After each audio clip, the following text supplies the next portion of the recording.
चलिए, so the first topic for today's class will be angular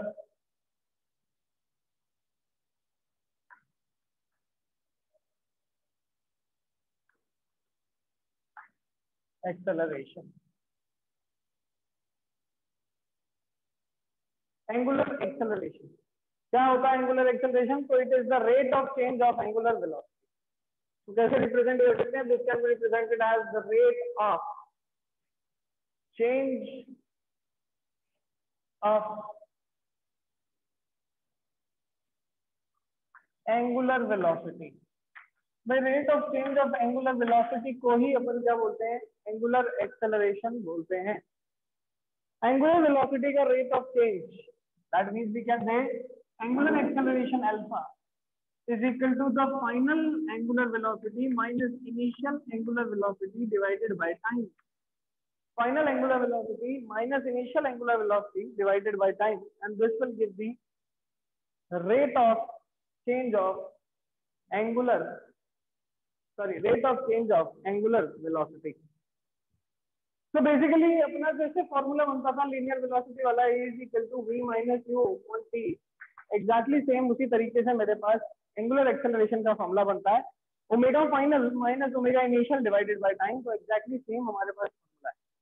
ठीक है, तो एंगुलर वेलोसिटी हम यूज करेंगे for circular motion and linear velocity हम यूज करते हैं फॉर ट्रांसलेशनल.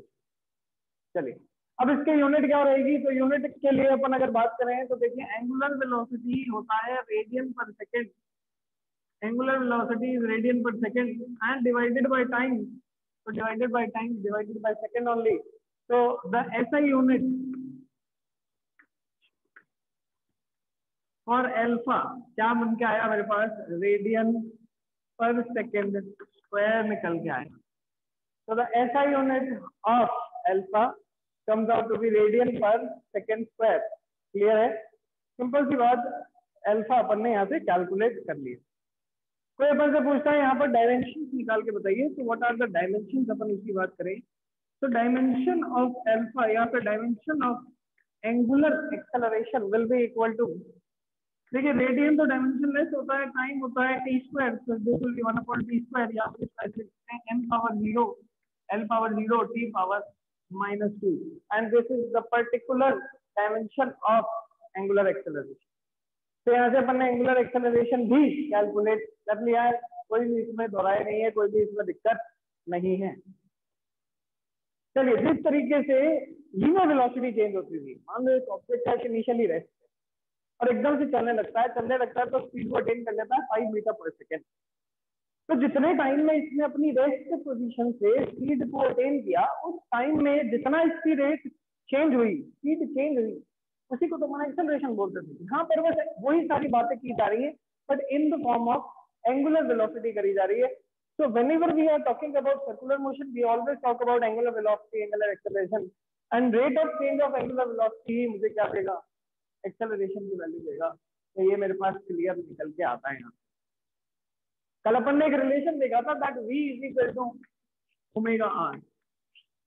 वेलोसिटी जो है, that velocity vector is equal to omega into are.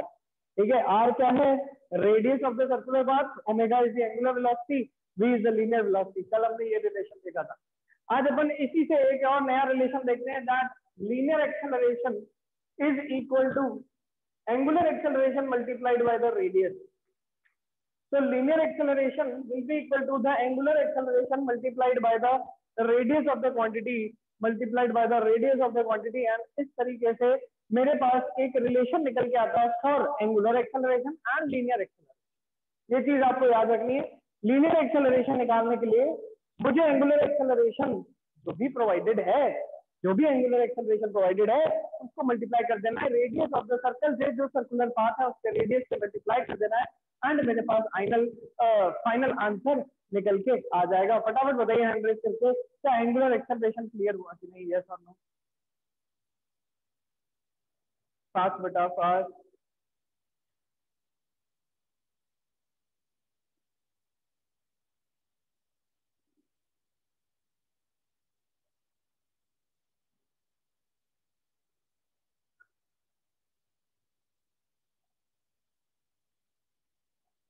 अगर किसी को ये a is equal to alpha R का डेरिवेशन पता करना है तो अपन सीधा सा इसका डेरिवेशन भी लिख सकते हैं। कैसे लिख सकते हैं, ध्यान से देखो बेटा।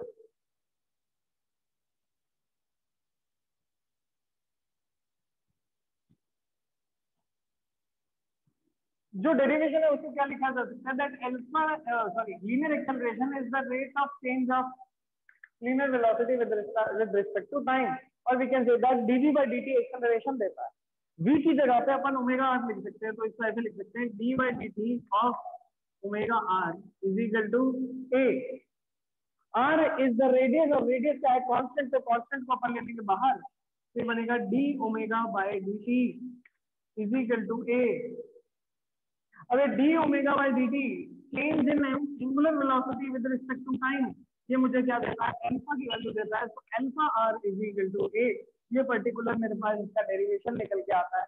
This derivation is not so important but the relation is important. Acceleration linear जो है अल्फा मल्टीप्लाइड बाय आर के बराबर है, ये रिलेशन आपको याद रखना बहुत जरूरी है। This relation is important but the particular derivation is not that much important.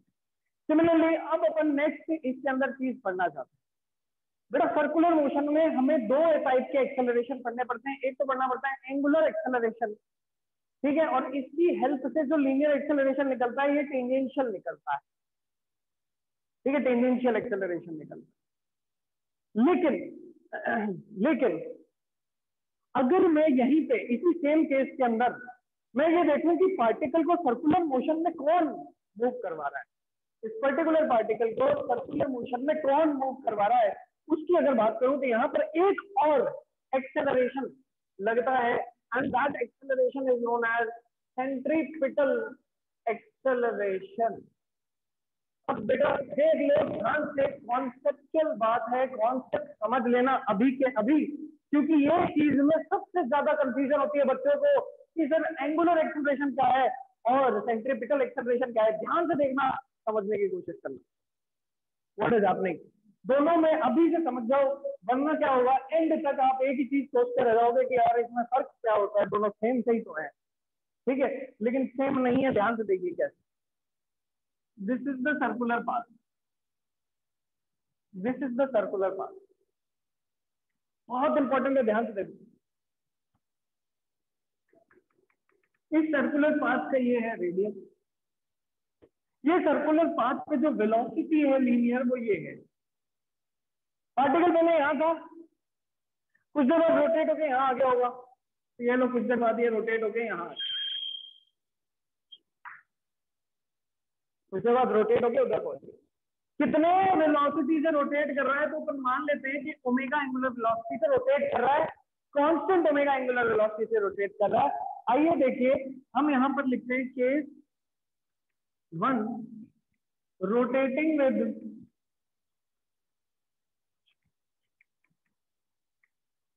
Constant angular rotating with constant angular velocity. हम यहाँ पर इस पूरे के पूरे मोशन के अंदर पार्टिकल को कांस्टेंट एंगुलर वेलोसिटी से रोटेट करवा रहे हैं।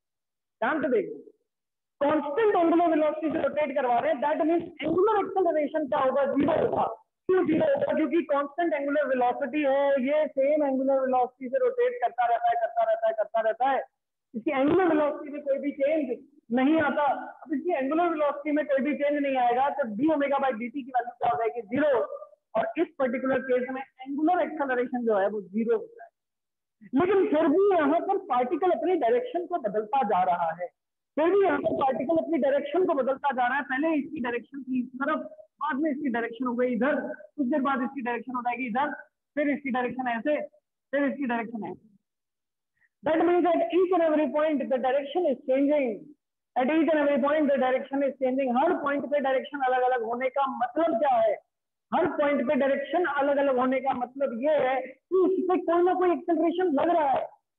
इसकी एंगुलर वेलोसिटी कांस्टेंट है लेकिन इसकी डायरेक्शन बदल रही है, दैट मींस एक्सेलरेशन है।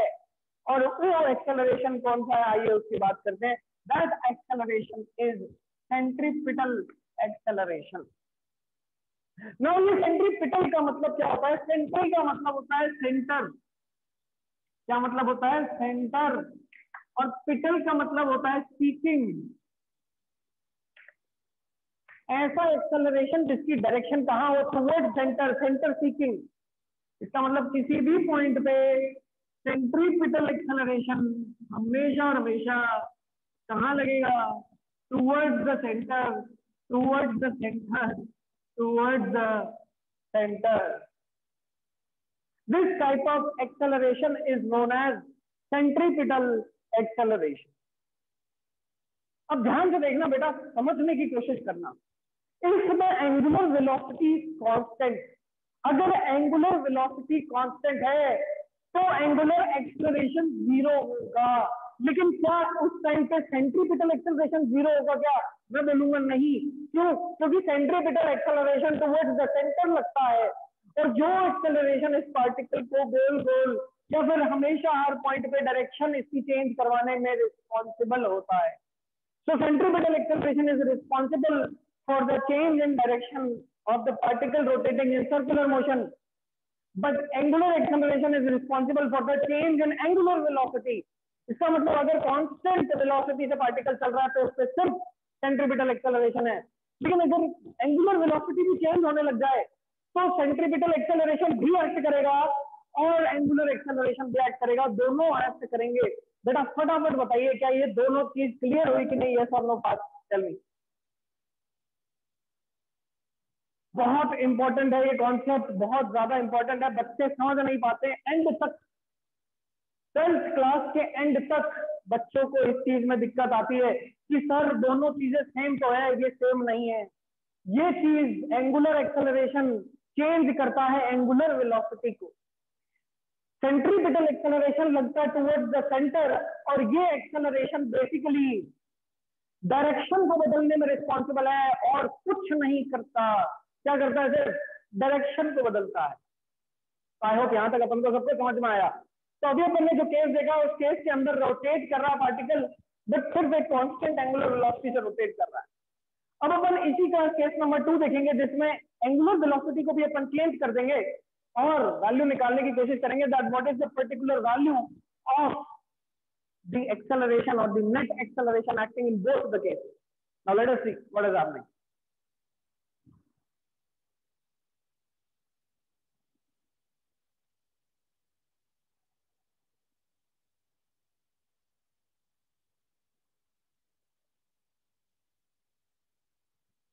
चलिए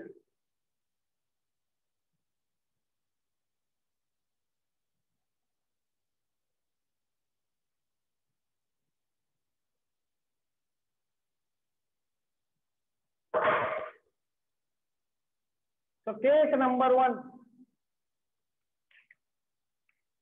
ओमेगा कांस्टेंट, इधर लिखूंगा। केस नंबर 2, ओमेगा वेरिएबल, इधर लिखूंगा। अब बीच में लिख लेते हैं सेंट्रीपिटल एक्सेलरेशन की वैल्यू। तो सेंट्रीपिटल एक्सेलरेशन AC जो होता है that is equal to v square by r, v square by r। v क्या है? v is the velocity and r is the radius। Velocity का स्क्वायर अपॉन रेडियस क्या दे देगा मुझे? Centripetal acceleration. और ये सेंट्रीपिटल एक्सेलरेशन कहाँ लगता है? Always towards the centre, centre के टुवर्ड्स लगता है। अब ध्यान से देखिए, एक पार्टिकल जो कांस्टेंट ओमेगा से चल रहा है, एक पार्टिकल जो कांस्टेंट ओमेगा से चल रहा है, ध्यान से देखो, ये इसका रेडियस, ये इसका रेडियस, ये इसका रेडियस, ये वेलोसिटी। कुछ देर बाद ये पार्टिकल इधर पहुंचा है, इसकी कांस्टेंट एंगुलर वेलोसिटी भी तो लिनियर वेलोसिटी भी कांस्टेंट ही होगी, लेकिन डायरेक्शन बदलती जा रही है। दैट मींस इसके ऊपर टुवर्ड्स द सेंटर एक सेंट्रीपिटल एक्सेलरेशन लगेगा and the net acceleration will be equal to centripetal only, because omega तो कांस्टेंट है। If omega is constant then D omega by dt, मतलब change in omega with respect to time zero होगा। That means angular acceleration जो alpha था वो zero निकल के आया। तो नेट एक्सेलरेशन सेंट्रीपिटल एक्सेलरेशन के बराबर ही है। जिसकी वैल्यू कितनी है v²/r। लगेगा कहाँ, हमेशा towards the centre, towards the centre, towards the centre, towards the centre. लेकिन अगर इसी सेम एग्जांपल को मैं वेरिएबल ओमेगा के साथ देखूं, वेरिएबल ओमेगा के साथ देखूं, तो इसी सेम एग्जांपल को अपन ने वेरिएबल ओमेगा के साथ देखने की कोशिश की, क्या हो रहा है ध्यान से देखेंगे, समझेंगे। इस पर्टिकुलर पॉइंट से चलना शुरू किया इसने, यहां पर इसकी वेलोसिटी है v1 लीनियर वेलोसिटी, जहां पर इसकी एंगुलर वेलोसिटी है ओमेगा इनिशियल। कुछ देर बाद ये पहुंचता है यहाँ पर इसकी लीनियर वेलोसिटी हो जाती है v2 और एंगुलर वेलोसिटी बदल जाती है ओमेगा2। तो बेटा इस पर्टिकुलर केस में क्या देखने को मिला कि एंगुलर वेलोसिटी तो बदल ही रही है, साथ साथ डायरेक्शन भी बदल रही है। एंगुलर वेलोसिटी बदल रही है यहाँ पर, इसका मतलब एक एंगुलर एक्सेलरेशन तो होना ही चाहिए। दूसरा यहाँ पर डायरेक्शन बदलने का कारण होता है सेंट्रीपिटल एक्सेलरेशन, जो बता चुका हूँ। तो दोनों एक्सेलरेशन यहाँ ऐड करेंगे, एक एक्सेलरेशन लगेगा टेंजेंशियल डायरेक्शन में और एक एक्सेलरेशन लगेगा टुवर्ड्स दी सेंटर, और नेट एक्सेलरेशन कहीं इनके बीच में देखने को मिलेगा। तो बेटा टेंजेंशियल एक्सेलरेशन अभी थोड़ी देर पहले निकाला था, अल्फा आर के बराबर होता है, और सेंट्रीपिटल एक्सेलरेशन v²/r के बराबर होता है।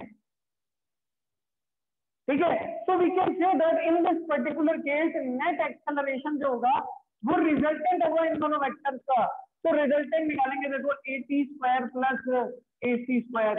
अब आगे 280 ac cos 90 आ जाएगा और cos 90 0 होता है, तो रिजल्टेंट का फॉर्मूला था a² plus b² plus 2ab cos theta. तो cos थीटा यहाँ पर दोनों के बीच में एंगल देखो कितना है 90, तो cos थीटा 0 हो गया, अच्छे से a² प्लस b² आ गया। That means for variable omega हम नेट एक्सेलरेशन का फॉर्मूला लगाएंगे at² plus alpha, sorry at² plus ac²। ये नेट एक्सेलरेशन रहेगा जब ओमेगा वेरिएबल रहेगा। लेकिन अगर ओमेगा कांस्टेंट है तो नेट एक्सेलरेशन किसके बराबर है, सेंट्रीपिटल एक्सेलरेशन के बराबर है, and the answer becomes v²/r। फटाफट बताइए ये चीज सबको क्लियर है कि नहीं? यस और नो, फास्ट रेज हैंड। इतना ही है, सर्कुलर मोशन में इतना ही समझना है, इतना, इससे ज्यादा कुछ नहीं देखना है। इससे ज्यादा हम पढ़ेंगे लेकिन लॉज ऑफ मोशन में पढ़ेंगे जो अपना नेक्स्ट चैप्टर शुरू होगा। फटाफट मुझे पहले यहाँ पे बताओ सबको क्लियर है कि नहीं? यस और नो, बस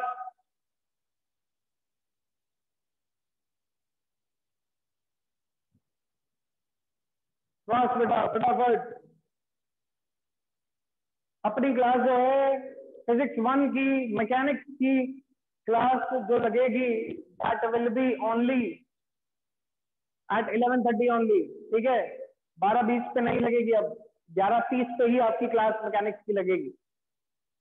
आपको पता है मैकेनिक्स पोर्शन ज्यादा है, क्लासेस को मिस मत करिए। मैकेनिक्स पोर्शन में क्या क्या आता है मैं आपको पूरा बता देता हूँ।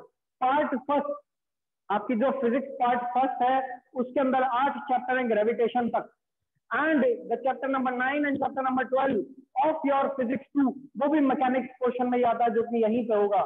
तो सारी की सारी चीज बहुत ज्यादा इंपॉर्टेंट है, मैकेनिक्स को मिस मत करना। एक चीज मिस करोगे अगली में दिक्कत आएगी, अगली मिस करोगे उसके अगली में दिक्कत आएगी, सब कुछ कनेक्टेड है। पढ़ते रहो लाइन वाइज सब कुछ। चलिए बहुत बढ़िया। Now let us talk about two more things.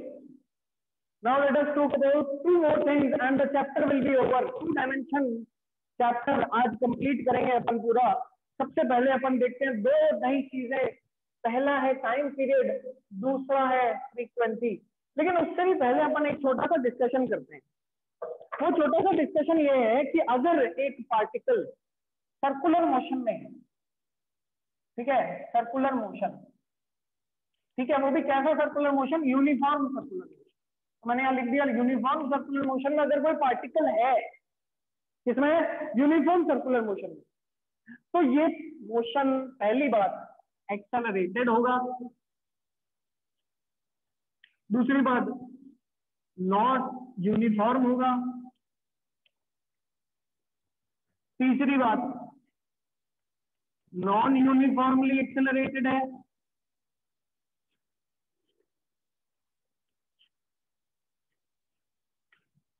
या फिर यूनिफॉर्मली एक्सेलरेटेड है। ये आपके नीट का क्वेश्चन है। एक यूनिफॉर्म सर्कुलर मोशन में याद रखने की बात क्या होती है कि ओमेगा कांस्टेंट होता है। क्या कांस्टेंट होता है? ओमेगा। अब बताइए कि इसके अंदर कौन सा ऑप्शन सही होगा कि क्या यूनिफॉर्म सर्कुलर मोशन एक यूनिफॉर्म मोशन है, कि एक्सेलरेटेड मोशन है, कि नॉन यूनिफॉर्मली एक्सेलरेटेड मोशन है, कि सर्कुलर यूनिफॉर्मली एक्सेलरेटेड मोशन है? फटाफट बताइए, चारों में से कौन सा ऑप्शन करेक्ट हो सकता है? Yes, those who can tell me please raise your hand.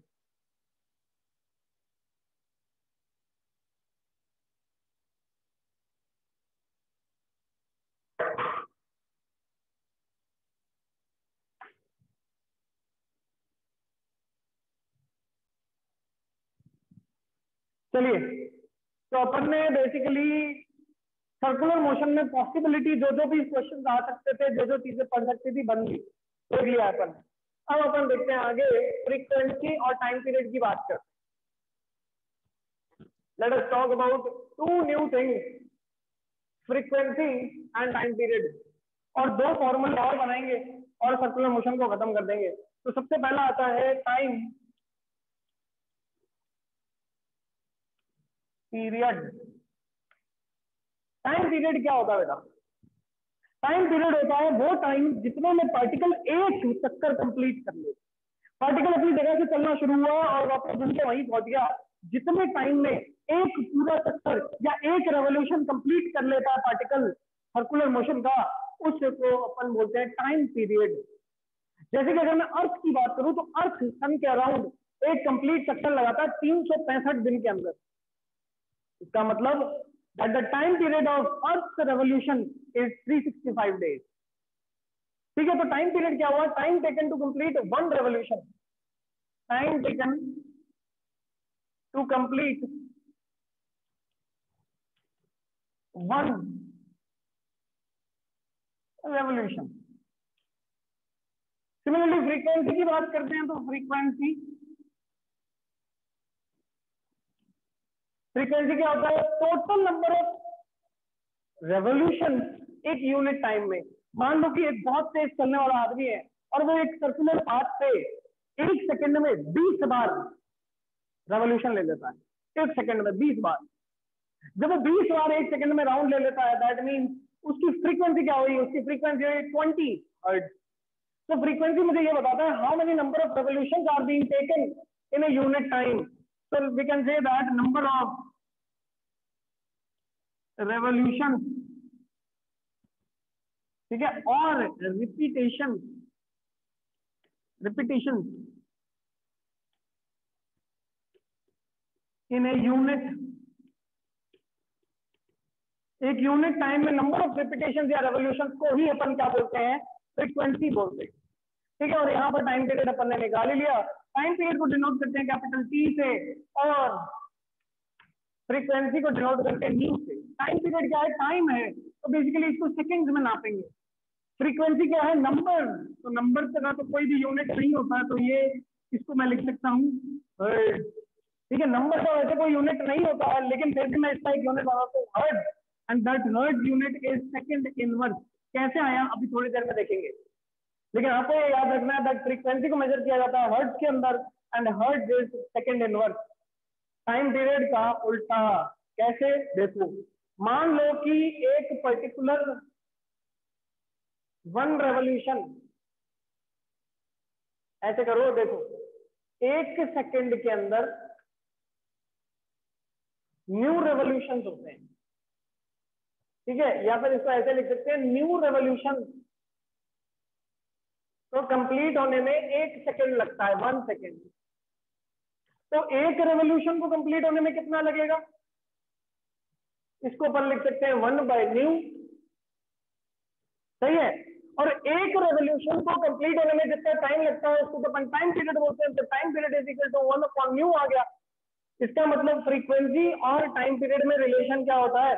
Frequency और टाइम पीरियड में रिलेशन है T इज इक्वल टू 1/न्यू।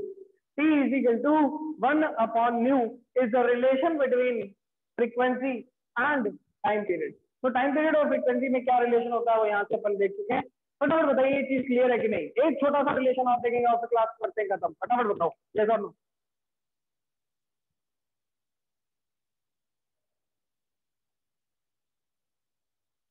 चलिए, तो ये अपन ने देखा टाइम पीरियड और फ्रीक्वेंसी। अब अपन क्या निकालना चाहते हैं? नाउ वी विल कैलकुलेट कि किस तरीके से हम फ्रीक्वेंसी से क्या निकालेंगे? Angular velocity. तो डायरेक्टली फॉर्मूला याद रखना है, एंगुलर वेलोसिटी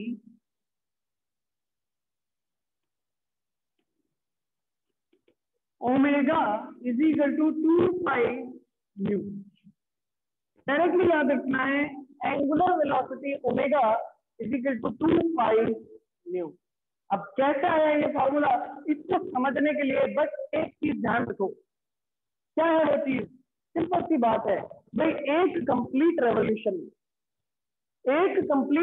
में कितना एंगुलर डिस्प्लेसमेंट हो जाएगा? तो एक कंप्लीट रेवोल्यूशन में अगर मैं देखूं तो एंगुलर डिस्प्लेसमेंट जो है वो 2 पाई के बराबर हो जाता है, 360 डिग्री के बराबर। रेडियन फॉर्म में देखूंगा तो 2 पाई के बराबर। ठीक है, अब मैं एंगुलर वेलोसिटी अगर निकालता हूँ होता है एंगुलर डिस्प्लेसमेंट अपॉन टाइम। अगर एंगुलर डिस्प्लेसमेंट 2 पाई के बराबर हो जाए तो उस टाइम पे टाइम जो होगा वो टाइम पीरियड के बराबर होगा, क्योंकि एक कंप्लीट रेवोल्यूशन हो चुका है। तो डिवाइडेड बाय कैपिटल टी कर देंगे। अब 1 अपॉन कैपिटल टी की वैल्यू न्यू के बराबर होगी, तो यहाँ से मेरे पास फॉर्मूला आ जाएगा 2 पाई न्यू या फिर 2 pi into frequency will give the value of angular velocity. And this is the final relation आज की क्लास के अंदर जो अपन ने पढ़ा, और यहीं पे हमारा सर्कुलर मोशन होता है खत्म। फटाफट बताइए क्या सर्कुलर मोशन सबको क्लियर हुआ कि नहीं? फटाफट बताओ यार, बहुत इंपॉर्टेंट है ये चीज। अब इसके बाद अपन एनसीईआरटी डिस्कस करेंगे and the chapter is over. बहुत इंपॉर्टेंट है यार ये, फटाफट बताइए। Now next we will start laws of motion. Laws of motion पढ़ा जाएगा। अभी सिर्फ इतना देखना है कि किस तरीके से सर्कुलर मोशन में सारी चीजें वर्क करती है। कुछ एक फॉर्मूले देखे हैं, बस उन फॉर्मूलों को याद रखना है। अब वो फॉर्मूले क्या है, अपन एक बार सारे फॉर्मूलों को यहाँ लिख लेते हैं ताकि याद रहे। ध्यान से देखिए कैसे, एक बार देखो फटाफट। सबसे पहले अपन ने देखा थीटा जो कि था आर्क अपॉन रेडियस। फिर अपन ने देखा ओमेगा जो कि था थीटा बाय टी, या फिर इसको D theta by D T भी लिख सकते हैं। फिर अपन ने देखा alpha which is D omega bye D T, या फिर इसको omega final minus omega initial divided by time भी लिख सकते हैं। यहां से फिर मैंने एक रिलेशन निकाला v is equal to omega R, और यहाँ से at is equal to tangential acceleration is equal to alpha R. ये दो रिलेशन मैंने निकाले। फिर मैंने कुछ रिलेशन और फाइंड किए, और वो क्या रिलेशन थे ध्यान से देखो। नेक्स्ट जो मैंने यहाँ से रिलेशन फाइंड किए हैं वो रिलेशन ये है,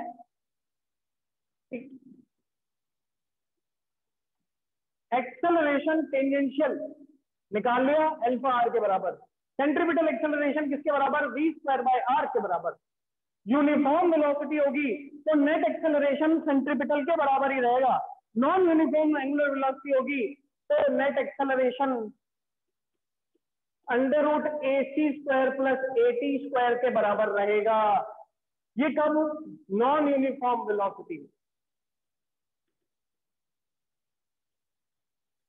नॉन यूनिफॉर्म ओमेगा लिख देता हूं यहां पर डायरेक्टली, ठीक है। और यूनिफॉर्म ओमेगा रहेगा तो, अगर यूनिफॉर्म ओमेगा रहेगा तो ए नेट बराबर AC के बराबर ही रहेगा। तो ये चीज अपन ने अभी देखी थी, ठीक है। उसके बाद अपन ने टाइम पीरियड और फ्रीक्वेंसी का फॉर्मूला देखा, और लास्टली अपन ने फॉर्मूला देखा omega is equal to 2 pi into frequency. And यही सारे के सारे फॉर्मूले अप्लाई होते हैं यूनिफॉर्म सर्कुलर मोशन के अंदर। नॉन यूनिफॉर्म के बारे में बस अपन ने एक ही चीज बात की कि एंगुलर एक्सेलरेशन क्या होता है। बाकी चीज क्या आती है इसमें भी और भी चीजें हैं, लेकिन वो लॉज ऑफ मोशन और वर्क पावर एनर्जी में पढ़ेंगे। As of now, the chapter is complete. From tomorrow, we will discuss the NCERT questions. तो आप NCERT questions के लिए कल से प्रिपेयर होके आइए। आज की क्लास में बस इतना ही। चलिए, किसी को कोई डाउट है तो आप हैंड रेज करके आप मुझे बताइए। If you guys are having any doubt, then raise